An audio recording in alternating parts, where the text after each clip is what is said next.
Angel broking के fund manager Mayuresh Joshi भी हमारे साथ हैं। आप दोनों का ही स्वागत है CNBC आवाज पर। नमस्कार। राकेश, बताएं क्या कह रहे हैं? निफ्टी के चार्ट्स खराब तो हो चुके होंगे, जिस तरह की गिरावट हुई है पिछले 4 दिनों में। अब क्या सपोर्ट अहम है निफ्टी पर निचले स्तरों पर, और अगर रिकवरी आए तो कितना ऊपर जा सकते हैं हम? Good morning Anil ji. Nifty पे चार्ट्स तो डेफिनेटली अभी खराब हुए हैं, बट इतने खराब नहीं हुए हैं। ऊपर में 8300 एक क्रिटिकल रेजिस्टेंस बना है और काफी मेजर रेजिस्टेंस है, और नीचे में मेरा ऐसा मानना है 8088 के स्तर पर अनिल जी निफ्टी के लिए नजर रखनी चाहिए। अगर ये स्तर टूटते हैं और निफ्टी इसके नीचे क्लोजिंग लेता है या डिसाइसिवली निकलता है तो बड़ी गिरावट देखने को मिल सकती है। अगर 8088 के लेवल्स टूटते हैं तो टेक्निकली जो एक पुल बैक रैली हमने देखी थी 7600 के लेवल्स के अराउंड से, वो उसके खत्म होने के संकेत आएंगे। और एज ऑफ नाउ अगर निफ्टी 8235 के ऊपर में निकले तब कहेंगे कि शायद अप ट्रेंड रिज्यूम हो रहा है। एल्स हम देखें तो मार्केट एक अंडर प्रेशर है, लॉन्ग्स को अवॉइड करना चाहिए, साइड लाइन में होकर बैठना चाहिए, उछाल पे बिकवाली करनी चाहिए। चलिए, उछाल पर बिकवाली करें। थोड़े बिगड़े हैं चार्ट्स, लेकिन पूरी तरह से स्थिति इतनी खराब नहीं दिख रही है कि आप अग्रेसिव मंदी करें, ज्यादा मंदी के सौदे में आए। नतीजे कई सारे आए हैं कल बाजार बंद होने के बाद, और उन शेयरों पर एक राय ले लेते हैं। मयूरेश, सबसे पहले डॉक्टर रेड्डीज, जहां पर हमने देखा 722 करोड़ के आसपास का कंसोलिडेटेड मुनाफा देखने को मिला है, 25% का इजाफा देखा गया। इसमें यूएस का जो पोर्टफोलियो है वो बढ़ रहा है, उससे फायदा मिला है। अब स्टॉक में आपकी क्या सलाह होगी? 4200 के ऊपर कारोबार करता है। इन नतीजों के बाद यहां से और कितनी तेजी आने की गुंजाइश है? Morning Harshita ji. I think clearly operating performance काफी बेहतरीन था डॉक्टर रेड्डीज का। जहां तक मार्जिन्स का सवाल आया, उम्मीद से काफी बेहतर था। और यूएस मार्केट्स की हम बात करें तो the business is done exceedingly well for doctor Reddy's. और न्यू लॉन्चेस जो होंगे, I think that is going to be a very exciting pipeline. Dacogen, Vidaza, कितने सारे ड्रग्स हैं, around 16 drugs are in FTFs, तो उसकी जो पोटेंशियल एड्रेसेबल मार्केट साइज है that is pretty huge. Point number 2, I think जो हम bottom line की बात कर रहे थे, I think there is been a substantial investment done in R&D। 10 से 11% के investments every quarter is probably getting into R&D। So once that starts fructifying, I think जो बॉटम लाइन पे इंपैक्ट देखने मिलेगा काफी सब्सटेंशियल होगा। क्या ये मार्जिन सस्टेन होंगे? शायद हाँ, क्योंकि आई थिंक जो नेक्सियम का एक पार्शियल इंपैक्ट हमने ये क्वार्टर में देखा था, तो full flown impact can be seen from Q3, Q4। तो मुझे लगता है exciting launches, US markets doing exceedingly well, R&D expenditure on the right track, probably will keep doctor Reddy's in good steps. I think एक 3 से 4% to say the least an up move on doctor Reddy's is not ruled out, but I think at those higher levels अगर ये 4500 4600 cross करता है तो valuations probably थोड़े महंगे हो जाएंगे, and they'll start factoring in an EPS of around 190-195 rupees for Dr. Reddy's, which we believe is fair. तो I think एक positive move में rule out नहीं करता, but then again long term investors should wait for declines onto the stock. चलिए, एक तेजी का move आएगा जरूर, लेकिन अगर आप लंबे समय के लिहाज से पैसा लगाना चाहते हैं, कुछ गिरावट पर स्टॉक लीजिए। डॉक्टर रेड्डीज पर भी हमारी नजरें बनी रहेंगी, क्योंकि आगे हमारे साथ डॉक्टर रेड्डीज का मैनेजमेंट जुड़ेगा, और यहां से आगे तिमाहियों में किस तरह का प्रदर्शन देखा जा सकता है उसका भी नजरिया लेंगे। आप बने रहिए CNBC आवाज के साथ।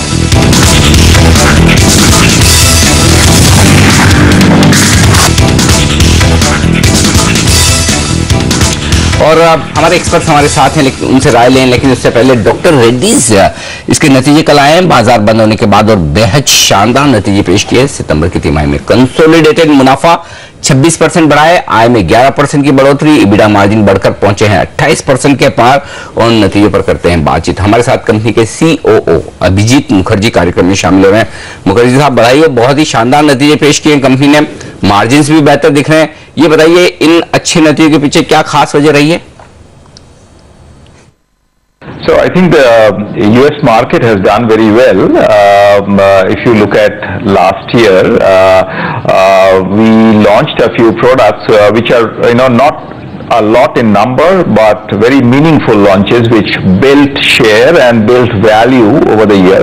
So compared to a base of Q2 of last year, this was, this paid rich dividend, and that led to growth. But going ahead, of course, more and more competition likely to come in, and we will see some erosion, but this was a great quarter as far as North America is concerned, and so are the other geographies as well, except emerging markets where we have a currency hit. Currency hit और खासतौर से emerging market में जो Russia की स्थिति है, आपकी जो आय रशिया में है वो लगभग 30% गिरी है। अब मुखर्जी साहब, यहां से आगे क्या इसी तरह का दबाव देखने को मिलेगा, और खास तौर से जो रूबल उनकी करेंसी में गिरावट देखी गई है उसका कितना असर है और आगे की तस्वीर क्या है?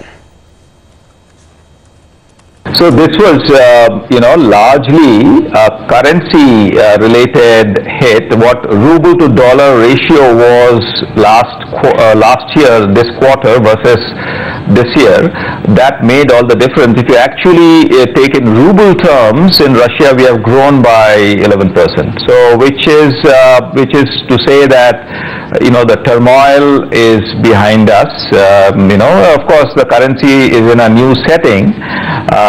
Q3 also has a difference in currency from last year to this year.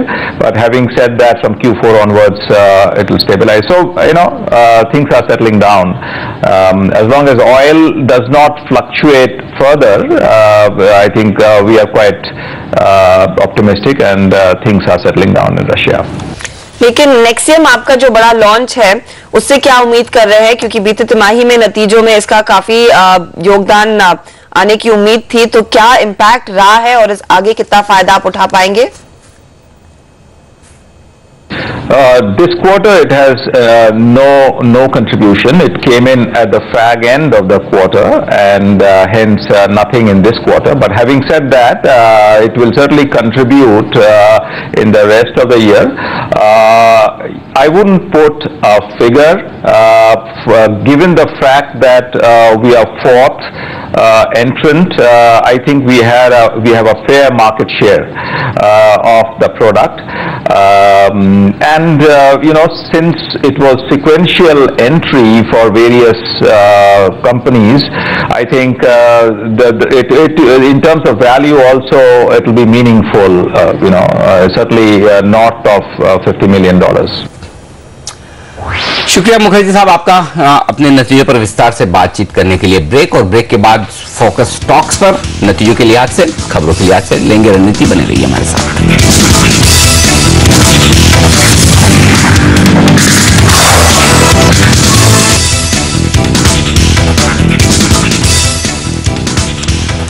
Rakesh Bansal और मयूरेश जोशी हमारे दोनों एक्सपर्ट हमारे साथ हैं, और अब फोकस कुछ और स्टॉक्स पर जहां पर आज एक्शन दिखने वाला है। L&T नतीजे आज पेश होंगे और नतीजों में उम्मीद तो यही है मयूरेश की कोई बहुत अच्छे आसार दिख नहीं रहे, खासतौर से आगे के गाइडेंस को लेकर और ऑर्डर बुक को लेकर।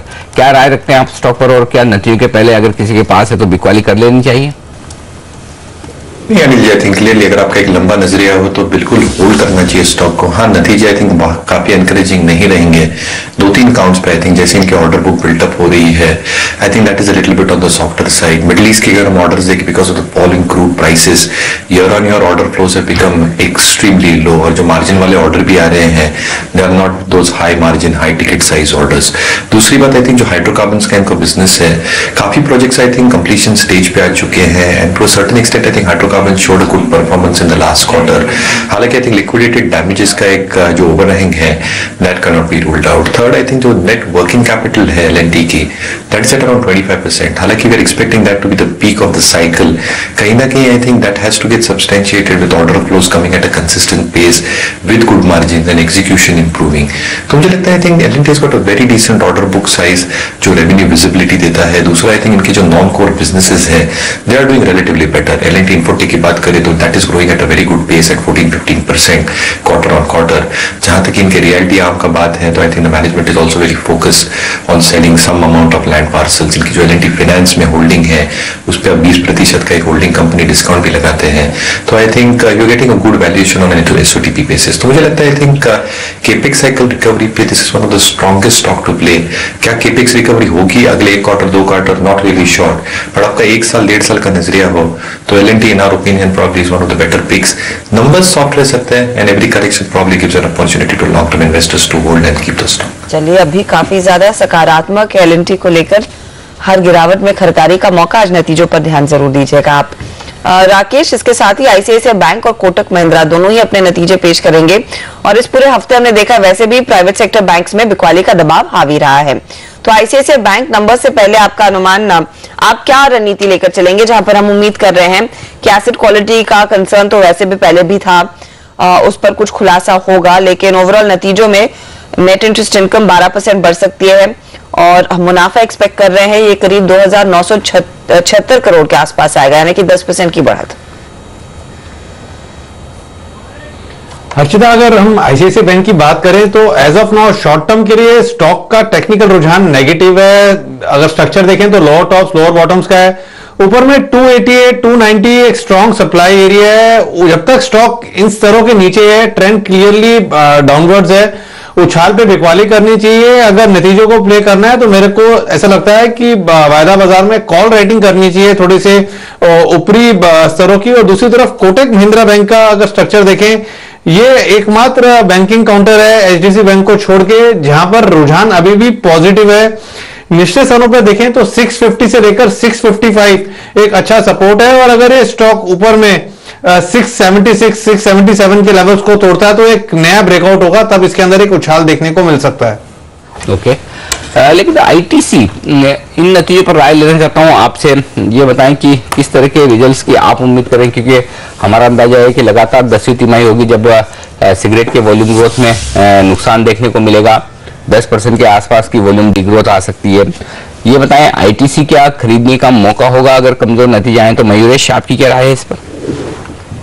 So clearly, I think from the current market price जो एक risk reward देख रहे हैं in terms of earnings visibility, I think एक 10 से 12% की एक upside मैं देख रहा हूँ स्टॉक पे, but again I think that really depends on the risk profile। दूसरी बात है जो सिगरेट वॉल्यूम डीग्रोथ की आप बात कर रहे हैं, we are penciling in a higher number, तो मुझे लगता है 13-14% की वॉल्यूम डीग्रोथ हो सकती है with the kind of increases that you've probably seen across states in terms of VAT and excise duties। ITC ने I think एक corresponding price increase ले लिया है जो I think mitigate करता है और offset करता है the rise in taxes। तो मुझे लगता है I think the top line should be quite stable, bottom line probably should also remain quite stable, operating margins should exceed 40%, more or less to do with the kind of fall that you seen in commodity prices. और जो उनके दूसरे businesses हैं I think the other FMCG business that in my opinion will do exceedingly well. हालांकि percentage terms में the contribution to the bottom line is rather very soft compared to what the cigarette business contributes, but other businesses probably will still remain soft। So paper boards business हो, hotels business हो, I think those businesses need to pick up in a substantial scale, जिसके लिए time लगेगा। तो मुझे लगता है I think numbers of the operating side will be extremely strong for ITC। यहाँ से risk reward profile I see a 10-12% upside, तो I think that really needs to be taken into account कि अगर numbers soft आते हैं तो the stock can get beaten down, but in terms of a reward I think I do not see the stock moving 10-12% for the remainder part of this year। Okay, तो ये राय आती हुई यहाँ पर इन सारे स्टॉक्स पर लेंगे एक छोटा सा ब्रेक, और ब्रेक के बाद लेकर आएंगे आपके लिए प्री ओपनिंग सेशन। बताएंगे आपको कैसी होगी भारतीय बाजारों की शुरुआत। एसजेएक्स निफ्टी में है एकदम सुस्ती और रुपए की चाल पर डालेंगे नजर। प्री ओपनिंग सेशन इस ब्रेक के बाद।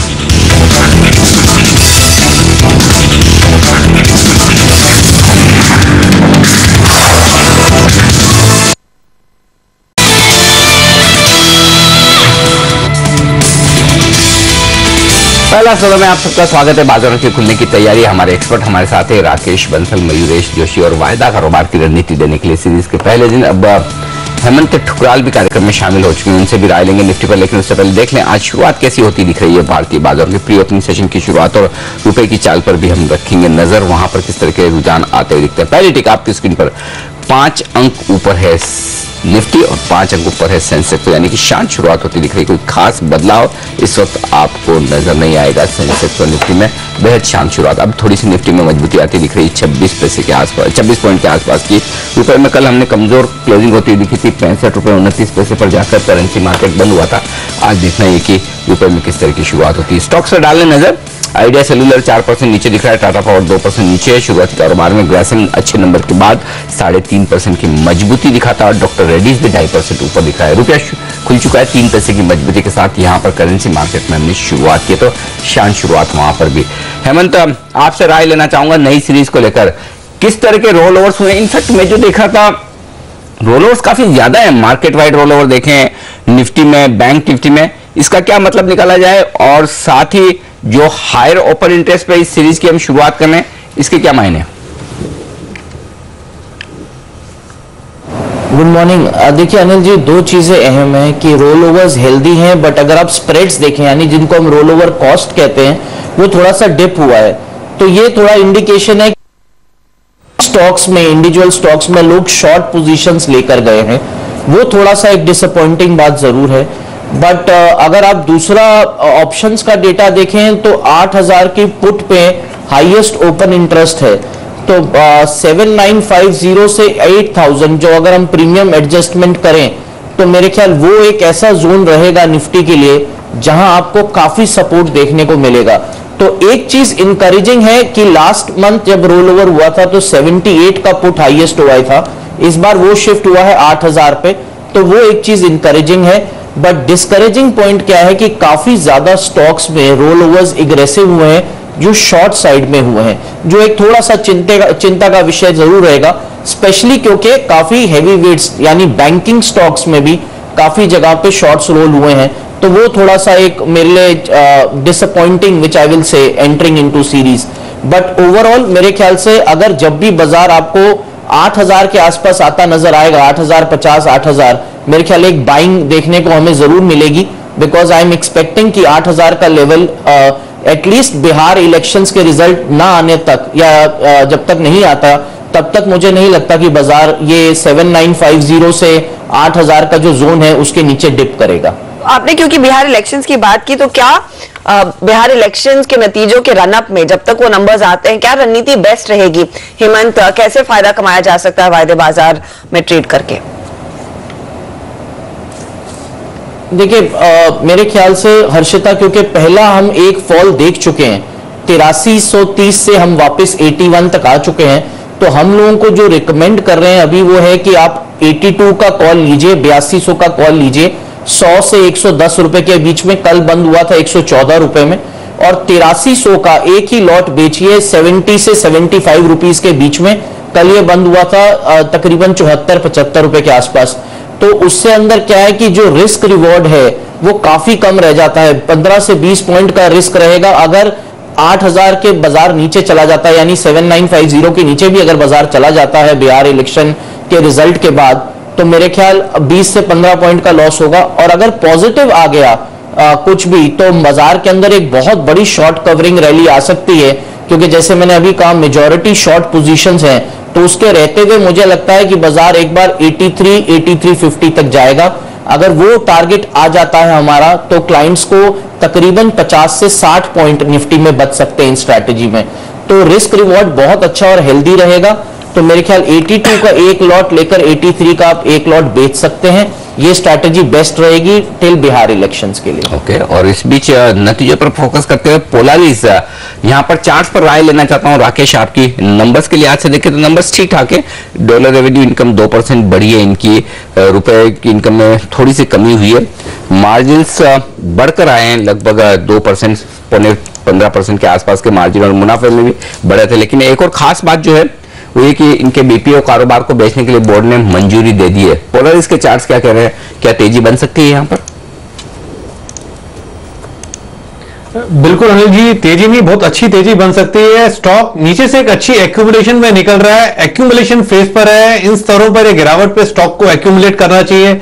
जिस फैशन में अनिल जी पोलारिस घूम रहा है, ये अपने जो इसके रीसेंट ऑल टाइम हाईज हैं 216 217 को, उसको तोड़ के एक नए लाइफ टाइम हाई बनाने की तैयारी में रहा है। गिरावट पे खरीदना चाहिए, और एक बार ये स्टॉक अगर 201 रुपए के ऊपर निकलता है तो एक नया ब्रेकआउट होगा, और तब ये 216 217 के लेवल्स को तोड़ने के लिए अटेम्प्ट करेगा। और ट्रेडिंग के नजरिए से देखें तो नीचे में 187 188 एक काफी बड़ा सपोर्ट है।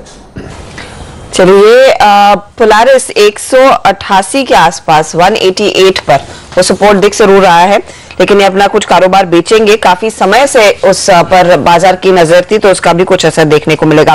क्रॉम्पटन ग्रीव्स, मयूरेश आपकी राय लेना चाहूंगी। मुनाफा जो है 52 करोड़ पर आया है, टोटल इनकम 3216 करोड़ पर। वैसे ये काउंटर काफी ज्यादा उठापटक दिखाता है, अब इन नंबर्स को आप कैसे एनालाइज कर रहे हैं, आपकी क्या राय है? Clearly, I think Harshita ji numbers थोड़े softer side पे थे, at least on the bottom line as it concerned.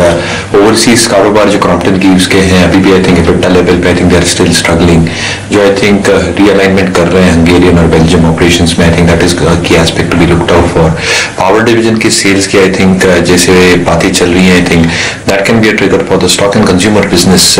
Again it's done exceedingly well. तो मुझे लगता है I think जो non core assets की बात कर रहे थे specifically जो land है कांजूमार में, if there is any development there of I think it's going to create a huge impetus in terms of how the debt levels for the company will go down.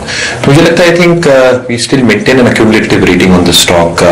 Our call is that the consumer business is doing exceedingly well. अगर non-core businesses बेचने में कामयाब होते हैं तो cash flows improve होंगे क्योंकि debt levels काफी हद तक कम हो सकते हैं. The power business, if there is any successful transaction on that, even that will aid the international margins and the consolidated margins overall.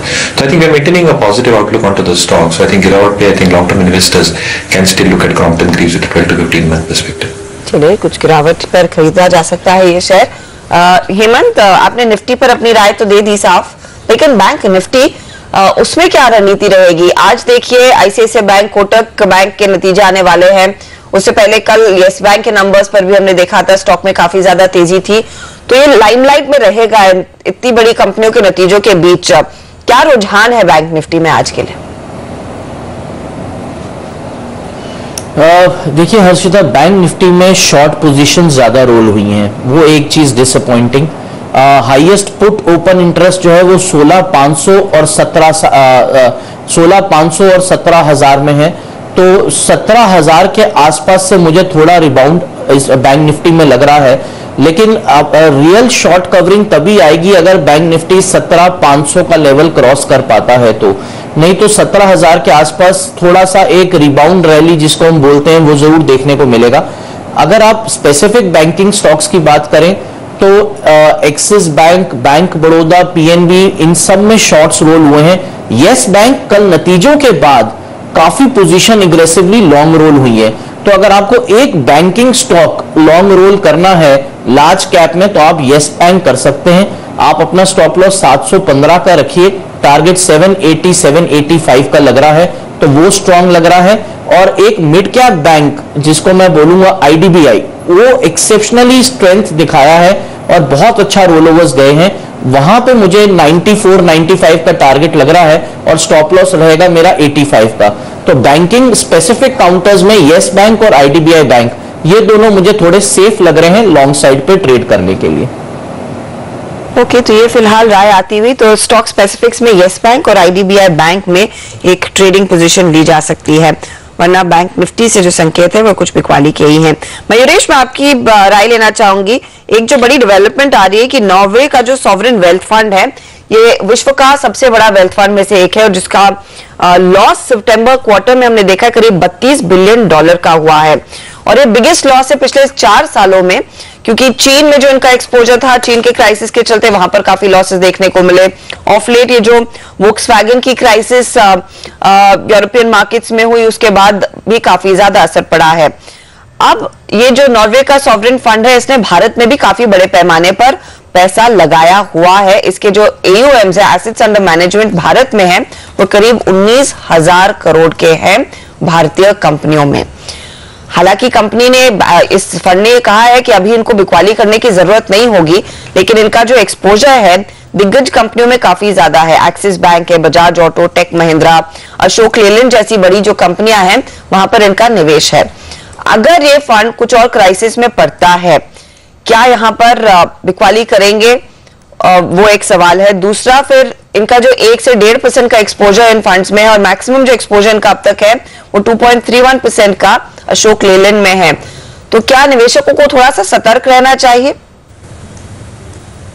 Clearly, Harshita ji, I think एक तो पुल आउट करना of such quantum I think at one point of time ये feasible नहीं होता है. I think that creates a huge amount of impact both in terms terms of price and volume activity, तो उनका जो एक TWAP है वीवैप होता है in terms of if they sell the stocks, that can have a huge impact in terms of how the selling price goes. दूसरी बात मैं कहना चाहता हूँ, the strong domestic flows are probably offsetting the kind of FI outflows that we have probably seen. तो मुझे लगता है जो पैसा इंडियन बाजार में आ रहा है specifically from retail investors through mutual funds या even through direct investments, I think that money will keep on showing an increasing trend. तीसरी बात, आई थिंक अगर हम जनरली मार्केट्स की बात करें तो I think the markets will show rally from these levels on two counts. एक तो स्ट्रक्चरली अर्निंग्स की रेटिंग आनी चाहिए जो मुझे लगती नहीं है फर्स्ट हाफ ऑफ FY 17 तक आएगी। एंड यस, आई थिंक जो बिहार का आउटकम है, if it turns out to be positive for India, I think you might see those levels of 8300 8400 being breached on the higher side, but एक वो temporary breach होगी where markets will start realigning कि आगे क्या होगा, reform processes क्या है, earnings growth क्या है। तो मुझे लगता है anyway the markets are bound to be in a range. अगर सेलिंग ये दिग्गज शेयरों में आती भी है तो मुझे लगता है I think the supply is strong enough at least from the domestic fund side, and B I think qualitatively अगर ये स्टॉक्स गिरते हैं तो it becomes an excellent opportunity for long term investors to get into these stocks, क्योंकि all these stocks will exhibit strong earnings momentum and growth, specially the blue chip stocks over the next 4 to 6 quarters, and I'll be extremely optimistic on these stocks if these stocks do fall down for any of the reasons that I've mentioned. Okay, तो ये आयाती fund की exit पर देखते हैं इस तरह का असर पड़ता है, लेकिन प्री ओपनिंग सेशन में थोड़ी मजबूती दिख रही है और वो इस लिहाज से आप देखें 40 अंक ऊपर सेंसेक्स है, 11 अंक ऊपर थोड़ा निफ्टी दिख रहा है। तो पैनिक जैसा माहौल नहीं है, लेकिन एक स्टॉक है जहां पर पैनिक दिख रहा है और वो है MRPL। 8% कमजोर है, नतीजे बेहद खराब MRPL ने पेश किए कल बाजार बंद होने के बाद। चार्ट्स पर एक फटाफट अपडेट दे दे राकेश, कितना गिर सकता है स्टॉक के लिए, सपोर्ट कहां है अब?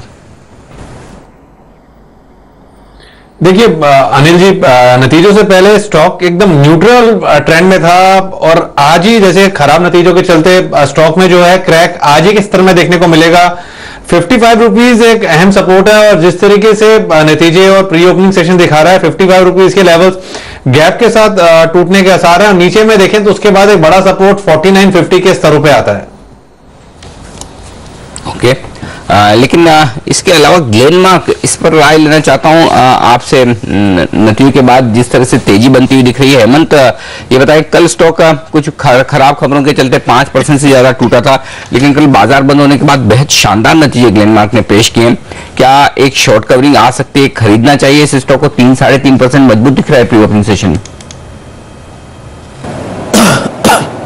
अनिल जी, पहले मैं एक मिनट लेना चाहूंगा इस सेक्टर के बारे में। फार्मा मिड कैप साइड पे हर स्टॉक में रोल ओवर एग्रेसिवली लॉन्ग हुआ है, चाहे वो अजंता फार्मा हो, डीवीज लैब हो, वोकार्ड फार्मा हो। तो ग्लेनमार्क फार्मा में कल हमने देखा है कि roll over cost was positive, तो यानी थोड़े से लोगों को एक्सपेक्टेशन था शायद कि रिजल्ट थोड़ा बेटर आएगा। मेरे हिसाब से स्टॉक को 930 से 940 पे बहुत ही अहम सपोर्ट है। अगर वो स्टॉक वो लेवल नहीं तोड़ता है तो पहला 980 और उसके ऊपर 1020, ये दो टारगेट्स बनते हैं शॉर्ट कवरिंग के रहते हुए। बट अगर आप थोड़ा सा बेटर बेट लें तो मुझे डीवीज लैब थोड़ा बेटर लग रहा है, क्योंकि बहुत टाइम के बाद 88% पोजीशन रोल हुआ है वहां पे। 1160 से 1170 का टारगेट वहां लग रहा है। और सेकंड बेस्ट थोड़ा सा ट्रेडिंग के लिए मैं बोलना चाहूंगा वो है अजंता फार्मा। ट्रेडर्स ही इसको चूज करें क्योंकि थोड़ा वॉलेटाइल स्टॉक है, बट लग रहा है कि एक बार 1650 से 1670 का टारगेट अजंता फार्मा में भी। But mid cap pharma as a pack is showing lot of strength even going forward in November series. और अजंता फार्मा आज अपने नतीजे भी पेश करने वाला है, कल 2.25% की मजबूती नतीजों के पहले ही दिख चुकी है, तो देखना होगा आज किस तरह का रुझान रहता है। बाजारों के खुलने की तैयारी, चलिए देख लेते हैं किस तरह का एक्शन दिखेगा। मामूली तेजी के साथ शुरुआत होगी निफ्टी पर 11-12 अंक ऊपर, और निफ्टी पर जो मजबूती देने वाले शेयर हैं वो नतीजों वाले ही हैं एक्चुअली। आप देखिए ग्रासिम और डॉक्टर रेड्डीज नंबर्स के बाद 1% ऊपर खुलेंगे, और माफ कीजिएगा अल्ट्राटेक, एसीसी, ग्रासिम, ये सारे नतीजे सीमेंट कंपनी के जो अब तक आए हैं वो थोड़े से बेहतर हैं, तो उस लिहाज से सीमेंट शेयरों में आज तेजी दिख रही है। फार्मा शेयरों में तेजी दिख रही है। सिप्ला टॉप गेनर है इस वक्त 1% के फायदे के साथ, ये स्टॉक्स है। बैंक्स में थोड़ी रिकवरी होगी, यस, एक्सिस, SBI तीनों ही हरे निशान में दिख रहे हैं आज पहले सेंसेक्स और निफ्टी पर हरे निशान के साथ शुरुआत। 38 अंक ऊपर सेंसेक्स, 6 अंक ऊपर निफ्टी खुलता हुआ दिख रहा है इस वक्त। और देख लेते हैं कौन से स्टॉक्स एक्शन में है इस वक्त मजबूती के लिहाज से। डॉक्टर रेड्डीज 1% ऊपर, यस बैंक 5% ऊपर, सिप्ला में मजबूती, आईसीआईसीआई बैंक, एसबीआई हरे निशान में खुलते हुए दिख रहे हैं, लेकिन तेजी कोई बहुत बड़ी होती नहीं दिख रही है। निफ्टी में इस वक्त एक भी स्टॉक ऐसा नहीं जो 1% भी मजबूत हो। कमजोरी की तरफ नजर डाल लें, ओएनजीसी 2% का बड़ा कट। एक्चुअली ओएनजीसी जैसे दिग्गज ही लगातार दबाव बना रहे हैं, इसके चलते देखिए निफ्टी फिसल गया लाल निशान में 8100 के नीचे, और कल का लो निफ्टी ने तोड़ा है। इस वक्त कल 8098 का लो था, वो तोड़ते हुए 15 अंक नीचे निफ्टी है, 50 अंक नीचे सेंसेक्स है। ओएनजीसी के अलावा आईटीसी 1.5% फिसलता हुआ, वेदांता में 2% का नुकसान है, महिंद्रा एंड महिंद्रा 1% कमजोर होता हुआ दिख रहा है। तो ये स्टॉक है जो दबाव बनाते हुए दिख रहे हैं, दबाव बढ़ता हुआ दिख रहा है। 60 अंक नीचे निफ्टी और सेंसेक्स, और 15 अंक नीचे निफ्टी है। मिड कैप और स्मॉल कैप शेयर हरे निशान में 1/4% की मजबूती है वहां पर, और बैंक निफ्टी में यहां पर 25 अंकों का फायदा। आइए वायदा कारोबार में अपोलो टायर्स नंबर्स के बाद, अपोलो टायर्स आज नंबर देगा, 1% कमजोर है, बाटा 1% कमजोर है। मजबूत किया है ग्लेनमार्क 3% का उछाल, वायदा कारोबार का टॉप गेनर है इस वक्त। और बीएल ने भी कल बाजार बंद होने के बाद अच्छे नतीजे पेश किए। भारत इलेक्ट्रॉनिक्स तेजी के साथ ट्रेड करता हुआ दिख रहा है। यस बैंक कल की मजबूती को आगे बढ़ाता और भारत फोर्ज 1% ऊपर। सरप्राइजिंग यहाँ पर रिपोर्ट क्रेडिट स्विस की तरफ से तो थोड़ी नेगेटिव आई थी, टारगेट उन्होंने घटाया, लेकिन सीएलएसए ने 745 का लक्ष्य रखा है, उससे भी ऊपर स्टॉक ट्रेड कर रहा है। तो भारत फोर्ज के लिए नंबर्स खराब होने के बावजूद थोड़ी सी रिकवरी है। चलिए जस्ट डायल में भी रिकवरी है, ये है रुझान इस वक्त दिग्गजों का। बाजार शांत है, 8100 के आसपास सपोर्ट देने की कोशिश करते हुए। हर्षदा एक्शन तो मिड कैप्स में है और बैंक निफ्टी भी मजबूत। जी हाँ अनिल, मिड कैप में हम देख रहे हैं काफी इंटरेस्टिंग मूव्स है। ग्लेनमार्क नतीजों के बाद देखिए 3.5% का इजाफा दिखाता हुआ।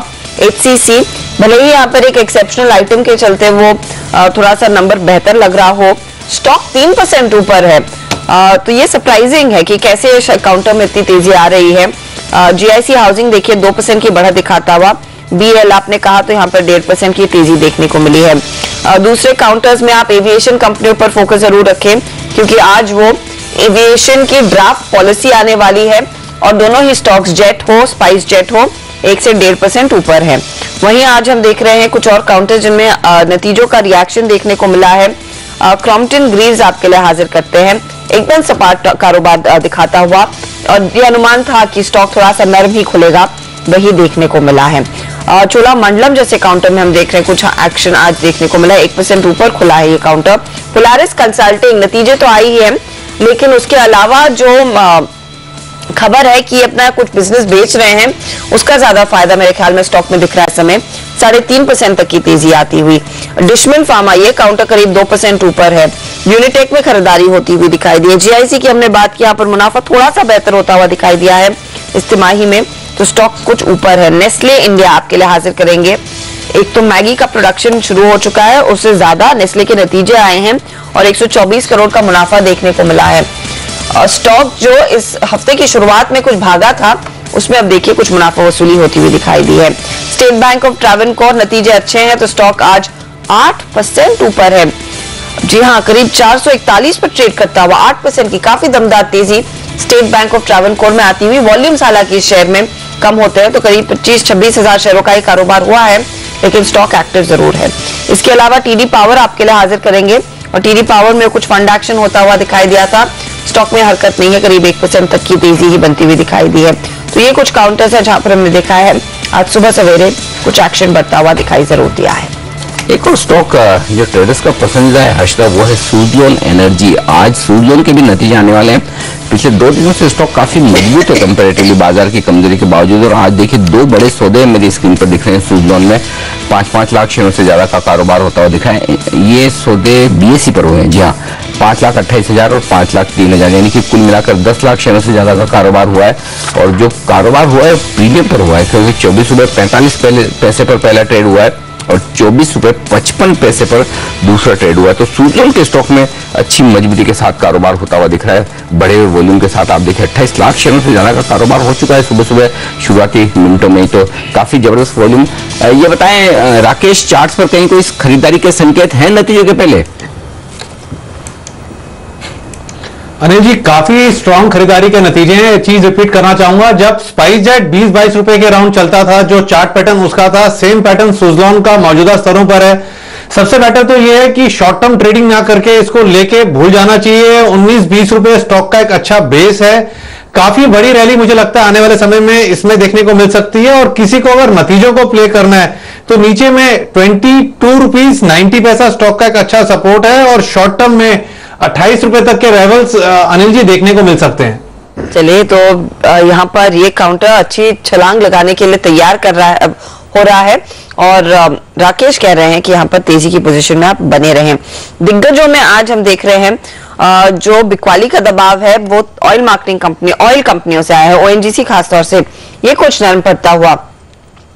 हेमंत, ओएनजीसी क्या ट्रेड लेना चाहिए? यहाँ पर ज्यादा एक्सपोजर है आजकल वायदे बाजार में या नहीं?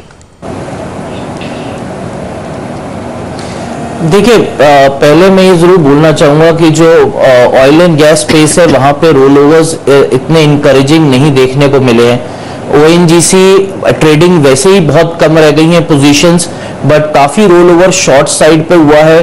तो ओएनजीसी को 235 से 230 के बीच का जो सपोर्ट लेवल है शायद वो टेस्ट करना पड़े, क्योंकि पोजीशंस 90% शॉर्ट साइड पे हैं। ऑयल एंड गैस स्पेस में मुझे एक दो स्टॉक्स जो अच्छे लगे हैं वो मैं जरूर बोलना चाहूंगा ट्रेडर्स के लिए। एक है पेट्रोनेट एलएनजी, जो बहुत टाइम के बाद बहुत इंकरेजिंग रोल ओवर्स मुझे दिखा रहा है, तो मैं वो लेने की सलाह दूंगा। स्टॉप लॉस रहेगा 182 और टारगेट रहेगा 198 और 200 के बीच में। तो पेट्रोनेट एलएनजी स्पेस में अच्छा लग रहा है, बाकी थोड़ा डिसअपॉइंटमेंट है रोल ओवर की साइड पे। चलिए, पेट्रोनेट एलएनजी ही अकेला वो स्टॉक का इस क्षेत्र में ऑयल एंड गैस कंपनियों में जहां पर आपको पोजीशन लेनी चाहिए वायदे बाजार के लिहाज से। और हेमंत, कुछ देर पहले भी कह रहे थे कि अगर पैसा बनाना है तो वो फार्मा कंपनियों में बनेगा। वायदे बाजार में पोजीशन भी वैसी ही खड़ी हुई हैं। आप देखिए, ग्लेनमार्क फार्मा नतीजे अच्छे रहे हैं तो उसका फायदा भी मिला है, 4% ऊपर। डॉक्टर रेड्डीज करीब 2% ऊपर। डीवीज लैब में कुछ तेजी आती हुई। ये काउंटर्स हैं जो आउट परफॉर्मर्स हैं आज सुबह सवेरे। अब इनमें से अगर किसी ने पोजीशन लेनी है फार्मा कंपनियों में, मयूरेश, फंडामेंटल के बेसिस पर आप कहां पैसा लगाएंगे? 4300 का डॉक्टर रेड्डी खरीदेंगे या फिर 1000 के आसपास वाला ग्लेनमार्क, या फिर जैसे पहले अजंता फार्मा की बात हो रही थी वैसे शेयरों में भी अच्छा पैसा बनने का मौका है? तो आई थिंक फार्मा क्षेत्र में आई थिंक हर्षदा जी तेजी बरकरार रहेगी, क्योंकि जैसे डॉलर डिप्रिसिएशन हमने देखा था पिछले क्वार्टर में, to certain extent that has helped. जैसे यूएस जेनेरिक्स मार्केट की एक ग्रोथ हम देख रहे हैं, जितने पेटेंट्स हैं, जितनी एनडीए फाइलिंग्स हैं, incrementally I think R&D expenses जो कंपनियां कर रही हैं that will bear benefits and those fruits will probably be seen on the P&L। हालांकि आई थिंक वैल्यूएशंस की अगर मैं बात करूं फंडामेंटली, तो लॉन्ग टर्म ट्रेडिंग एवरेजेस पे काफी company I think are trading at their fair valuations. इसलिए आई थिंक सलाह जैसे मेरे पहले भी थी, I think you should wait for declines on to these counters. Sustainability in earnings शायद बरकरार रहेगी, लेकिन जो अर्निंग्स मोमेंटम में कंपनियों ने मेंटेन किया है कुछ हद तक, I think at least from an FY16 FY17 perspective is largely into the price. इसलिए I think stocks like doctor Reddy's, Lupin, इनको डिक्लाइंस पे खरीदनी चाहिए। हालांकि I think our strong conviction buy this point is Sun Pharma, which has disappointed, which will disappoint in FY16, but FY17 के numbers अच्छे होने चाहिए with a strong NDA pipeline, domestic business doing well and some resolution happening on its Halol facility. Okay, ये राय आती है, लेकिन नतीजों के दम पर कुछ और बड़ा एक्शन। एमआरपीएल में 7.5% की कमजोरी है। प्राज इंडस्ट्रीज को देखिए 6% फिसल चुका है कमजोर नतीजों के बाद। इमामी में 3% का नुकसान है। नेस्ले 1% नीचे है। थॉमस कुक 3% नीचे है। और मजबूती की बात करें तो ग्लेनमार्क आज का स्टार परफॉर्मर कल के नुकसान की पूरी भरपाई करता हुआ 4.5% मजबूत है। और सरकारी कंपनी BEL 3% की मजबूती के साथ ट्रेड कर रहा है। हिंदुस्तान कंस्ट्रक्शन में कुछ एक्सेप्शनल आइटम थे, उसकी वजह से मुनाफा है, लेकिन स्टॉक में फिर भी 2.5% की मजबूती बनती हुई नजर आएगी। तो ये स्टॉक्स है। इनफैक्ट फार्मा शेयरों में नतीजे के बाद अच्छा रुझान है। आप देखिए तीनों फार्मा कंपनियां जिसने कल बाजार बंद होने के बाद नतीजे पेश किए, ग्लेनमार्क की हमने बात की, डॉक्टर रेड्डीज और टोरेंट फार्मा, तीनों ही हरे निशान में कारोबार करते हुए दिख रहे हैं। ये रुझान इस वक्त आपको नजर आएगा। लेकिन बैंक निफ्टी से आज जो लीडरशिप आती हुई दिख रही है, हेमंत, इसी पर राय लेता हूं आपसे एक बार फिर से। बैंक निफ्टी थोड़ा मजबूत होता दिख रहा है, 0.5% की मजबूती है। क्या लेवल्स अहम है बैंक निफ्टी के लिए, और कोई बैंक निफ्टी या फिर कोई बैंकिंग शेयर जिसमें आप ट्रेड करना चाहेंगे आज? देखिए अनिल जी, जैसे मैंने प्रोग्राम की शुरुआत में भी कहा, मुझे ज्यादा शॉर्ट्स रोल होते हुए नजर आए हैं, तो मैं बैंक निफ्टी स्पेसिफिक लॉन्ग तभी करूंगा अगर 17,500 के ऊपर बैंक निफ्टी टिक पाता है, नहीं तो ये एक छोटा सा रिबाउंड रैली की तरह ही उभर कर आएगा। स्टॉक स्पेसिफिक येस बैंक मुझे लग रहा है, क्योंकि जिस तरह से कल नतीजे आए और जिस तरह से कल रोल ओवर्स हुए वहां बहुत इंकरेजमेंट है, और वहां मुझे टारगेट भी 780 785 का लग रहा है, तो येस बैंक मैं जरूर लेने की सलाह दूंगा। तो वहां पे मुझे तेजी लग रही है। As a stock specific Yes Bank में लूंगा, बट बैंक निफ्टी में तभी लूंगा जब 17,500 के ऊपर ट्रेड करे तो। ओके, बैंक निफ्टी से ज्यादा यस बैंक में पैसा बनाने की यहाँ पर मौके दिख रहे हैं। हिंदुस्तान कंस्ट्रक्शन कंपनी, मयूरेश आपने नंबर्स को देखा है, एक एक्सेप्शनल आइटम है क्योंकि उन्होंने कुछ सेल किया था, उसमें 45 करोड़ कमाए। नंबर्स उसको अगर हटा देते कुछ खास नहीं है, स्टॉक 3% ऊपर और बढ़िया वॉल्यूम पर भागा है। तो क्लियरली आई थिंक मैं काफी क्लोजली ट्रैक नहीं करता, लेकिन काफी कुछ कंसर्न्स है बैलेंस शीट के ऊपर related debt which the markets are probably aware about, regulatory concerns और ओवरहैंग स्टॉक पे अभी भी बरकरार रहेंगे। तो in my opinion I think there are far better mid cap counters to look at. हालांकि इन ट्रेडिंग से मैं आई थिंक रूल आउट नहीं करता स्टॉक को, but fundamentally I think I still be looking at other better counters in the mid cap. Okay, तो ये राय है यहाँ पर। और निफ्टी में अगर आप देखें तो वेदांता फिर से टॉप लूजर, यहाँ पर मेटल शेयरों में थोड़ा सा नुकसान होता हुआ दिख रहा है। आईटीसी नतीजे के पहले कमजोर है। मजबूती जो आई है निफ्टी में वो फार्मा शेयरों से आई है, बैंकिंग शेयरों से आई है, ये साफ नजर आ रहा है। रिलायंस भी अब 1% ऊपर दिखेगा आपको आज के सेशन में। तो कुल मिलाकर दिग्गजों में थोड़ा बहुत सेक्टोरल टर्निंग इस वक्त होता हुआ दिख रहा है। और यहाँ पर नतीजों के दम पर जो एक्शन दिख रहा है उसमें स्टेट बैंक ऑफ ट्रावनकोर एक और स्टॉक है जो अभी मेरे रडार पर आ रहा है, अच्छे वॉल्यूम के साथ अब बढ़ता हुआ दिख रहा है। 50,000 शेयरों का कारोबार वाला स्टॉक 6.5% की मजबूती दिखा रहा है। इसके भी कल बाजार बंद होने के बाद अच्छे नतीजे आए, तो वैसे काफी हद तक बाजार का रिएक्शन जो है पूरा नतीजों के आसपास दिख रहा है। जहां पर नतीजों ने खुश किया है वहां पर एक थम्स अप जरूर मिला है अनिल। लेकिन एक और काउंटर जहां पर मेरी नजर गई है जस्ट डायल, और मैं वायदे बाजार के ट्रेड के लिहाज से हेमंत आपकी राय लेना चाहूंगी। कल भी हमने देखा यहाँ पर शॉर्ट पोजीशंस थी, कई ब्रोकरेजेस ने अपना टारगेट प्राइस जो है इस शेयर पर काफी कम किया है, और ये कुछ लोग 12,000 के आसपास भी वो टारगेट प्राइस दे रहे हैं। क्या आपकी राय रहेगी, क्या आप बिकवाली करनी चाहिए, शॉर्ट करके पैसा बनेगा क्या? देखिए हर्षिता दो बातें हैं कि शॉर्ट्स ही रोल हुए हैं नेक्स्ट कॉन्ट्रैक्ट में, इसलिए मुझे लगता है कि लोगों को शॉर्ट साइड पे अपॉर्चुनिटी ढूंढनी चाहिए।